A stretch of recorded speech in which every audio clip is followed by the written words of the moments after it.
अस्सलाम वालेकुम जी। एक बहुत ही इम्पोर्टेंट टॉपिक जिस पे मैं आप लोगों को इन्फॉर्मेशन देना चाहूँगी, वो है माहवारी के दौरान मियाँ बीवी के ताल्लुकात। ये बहुत ही कॉमन मिथ है, मैं अपनी क्लिनिक में अपने पेशेंट्स में देखती हूँ। उनको उनके बुज़ुर्गों, उनकी सहेलियों और रिश्तेदारों के ज़रिए ये बताया जाता है कि हमल के दौरान इंटरकोर्स बहुत ही ख़तरनाक है, इससे औरत को नुकसान पहुँच सकता है, इससे औरत की कोख में पलने वाले बच्चे को नुकसान पहुँच सकता है।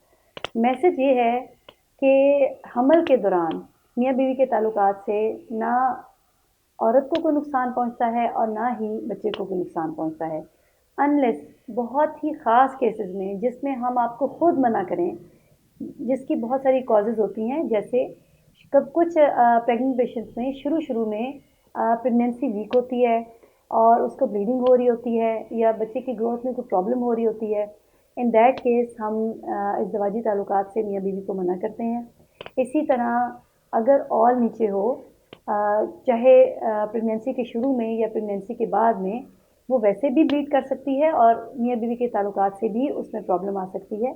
ये चंद वजूहात हैं जिनमें हम मियाँ बीवी को मना करते हैं। इसके अलावा कोई ऐसी वजह नहीं है जिससे मियाँ बीवी के ताल्लुकात से हमल को किसी भी किस्म का नुकसान पहुँचे। इस सोच से अपने आप को बिल्कुल हटाइए। ये बहुत पुरानी मिथ है, बहुत पुराना एक वहम है, एक सोच है जो माशरे में चलती जा रही है। ऐसी कोई बात नहीं है। सिर्फ शुरू के हमल में एबॉर्शन होने के ख़तरे से, ऑल नीचे होने की सूरत में या इन्फेक्शन होने की सूरत में हम खुद मना करते हैं कि आप इज़दवाजी ताल्लुकात से परहेज़ कीजिए। इसके अलावा इज़दवाजी ताल्लुकात का हमल में किसी किस्म का भी कोई नुकसान नहीं है। Thank you.